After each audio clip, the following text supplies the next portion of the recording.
this is Soumya Srivastava. Welcome back to our channel College Tutor Law. In this video, we are going to study our Central Information Commission and State Information Commission.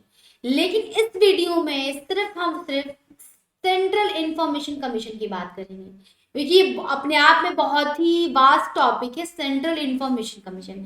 फिर हम next video में बात करेंगे state information commission के बारे में। तो जानते हैं कि आरटीआई जब पढ़ रहे हैं हम, तो सेंट्रल इंफॉर्मेशन कमीशन क्या है? सेंट्रल इंफॉर्मेशन कमीशन एक बॉडी है जो कि स्टैब्लिश की गई है आरटीआई एक्ट में, जो पब्लिक अथॉरिटी है वो आपको सही इंफॉर्मेशन प्रोवाइड कर सके। फॉर एन एग्जाम्पल अगर हम बात करें तो आरटीआई एक्ट में जो सबसे बड़ी बॉडी है that is central information commission.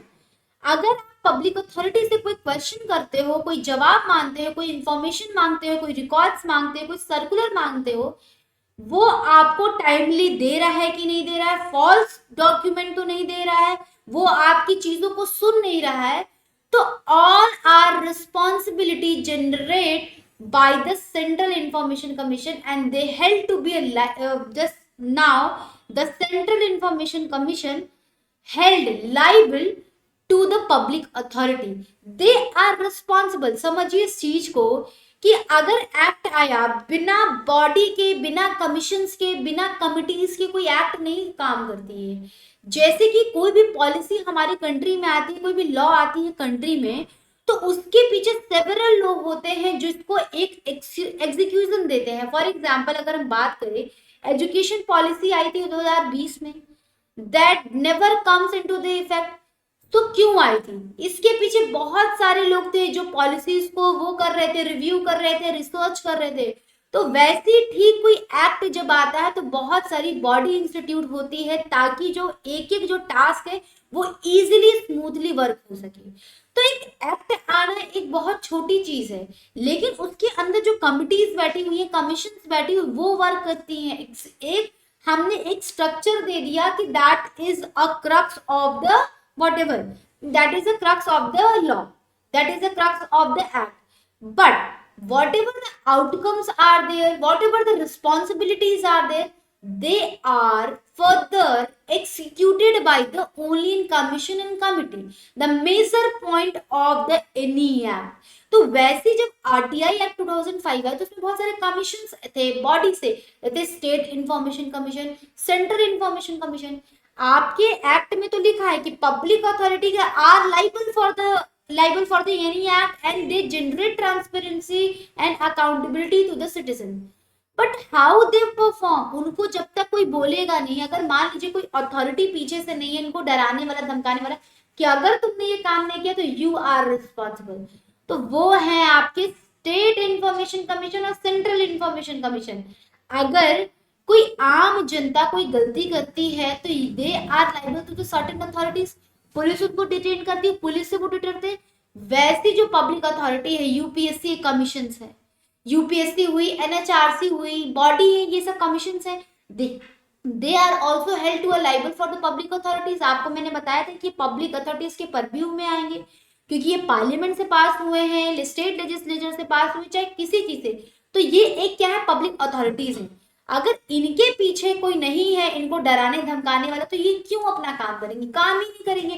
कोई इंफॉर्मेशन मांग रहा है, हम इंफॉर्मेशन ही नहीं देंगे। बट उनको डर है कि अगर उन्होंने नहीं किया तो they are answerable to the state information commission. State information commission उनपे पनिशमेंट पेनाल्टीज करेगी, उनपे जोर लगाएगी कि नहीं आप इंफॉर्मेशन प्रोवाइड करो। तो बात ये हुई, मोटा मोटा तौर पे हम जानेंगे कि सेंट्रल इंफॉर्मेशन कमीशन एक बहुत बड़ी ताकत है आरटीआई एक्ट की, जो एक मेन जो कहते हैं सत्ता ऑफ द आरटीआई एक्ट वो है। तो सेंट्रल इंफॉर्मेशन कमीशन की अगर देखें तो central government shall be the notification constitute a body called a central information commission. तो सेंट्रल में है तो सेंट्रल गवर्नमेंट ही नोटिफिकेशन के द्वारा, आपको ये सबको पता है कि नोटिफिकेशन गैजेट्स क्या होती है, कि जब भी हम कोई एक्ट पास करते हैं तो हम पब्लिश करते हैं एक न्यूज़पेपर में कि we are passing that law in a country, if any opposition should raise they come as earlier as possible. हम कोई देश में कानून बनाने से पहले हम पब्लिश तो करेंगे, तब तो हम एक्ट आएगा, तब तो लोग जागरूक नहीं है, वो पास होता है तब आता है, तब तो लोग जागरूक होते कि नहीं अच्छा ऐसा भी कोई हमारे देश में अधिकार है हमारे पास, तो वो चीज होती है। तो central government by the notification ये पास करती है कि है कि दैट एक हमारे इस एक्ट में एक सेंट्रल इंफॉर्मेशन कमीशन जैसी भी चीज एग्जिस्ट करती है। बात करें सेंट्रल इंफॉर्मेशन की कंपोजिशन की, तो सच जैसे कि देखिए एक चीफ इंफॉर्मेशन कमीशन होता है, और जो चीफ इंफॉर्मेशन कमीशन होता है वो इंफॉर्मेशन जो कमिश्नर होता है वो क्या होगा कि 10 से अधिक नहीं हो जाने चाहिए एक सेंट्रल लेवल पे।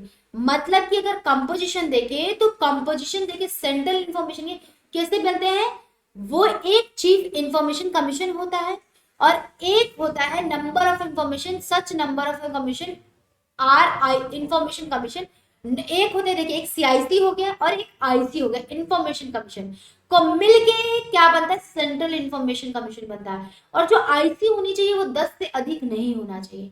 अब हम बात करते हैं कि सेंट्रल इंफॉर्मेशन कमीशन का कंपोजिशन तो देख लिए हैं, they are the one chief information commission and one and not exceeding more than 10 information composition, और वो क्या बन गए सेंट्रल इंफॉर्मेशन। लेकिन बात करें अपॉइंटमेंट की कि अपॉइंटमेंट कैसे होता है सेंट्रल इंफॉर्मेशन कमीशन का, तो सबसे पहले तो प्रेसिडेंट ऑफ इंडिया अपॉइंट करता है only recommendation of A committee.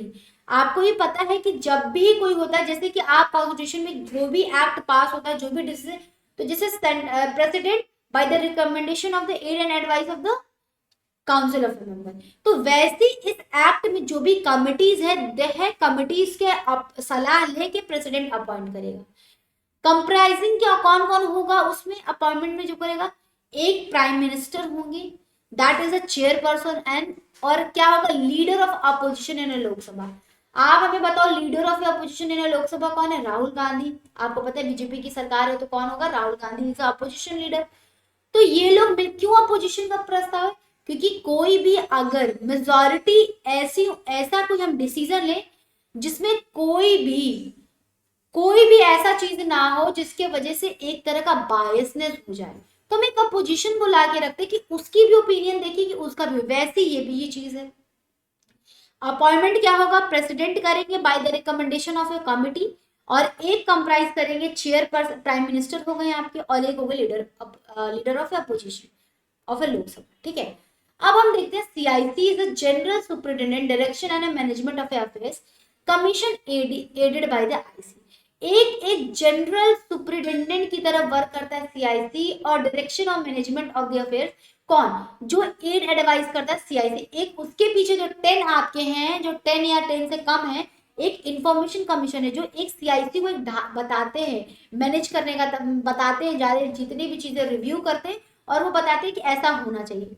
लेकिन एक सीआईसी इज द मेन, ठीक है, बॉडी, तो वो ऐसा नहीं कि उसकी एडवाइस पे चल रहा है, वो एक तरह का फैसिलिटेट करता है, इंफॉर्मेशन फैसिलिटेट कर रहा है।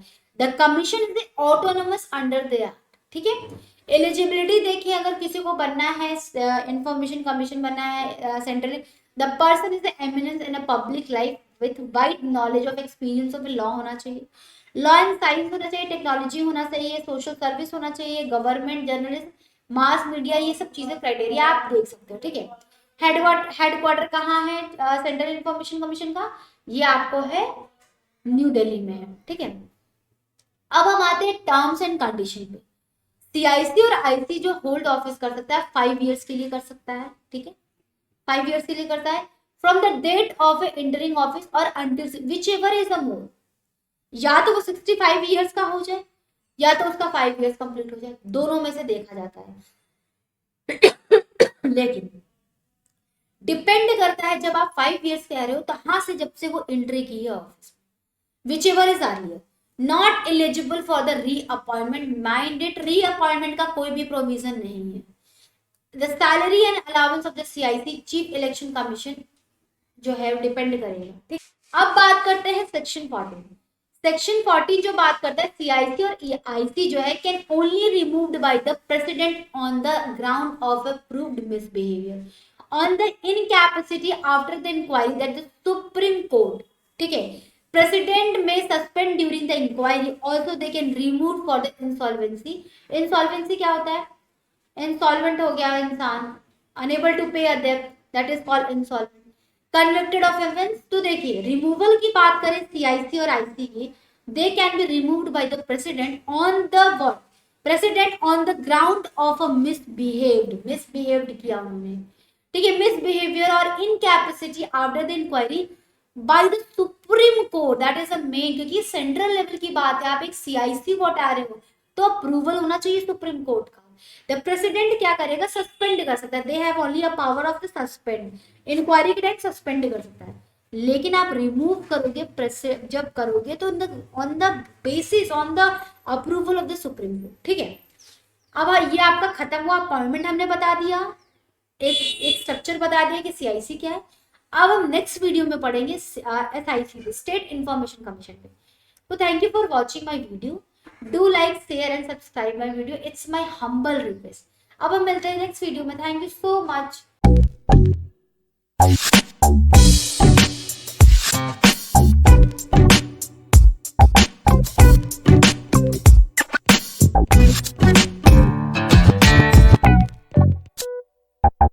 Thank you.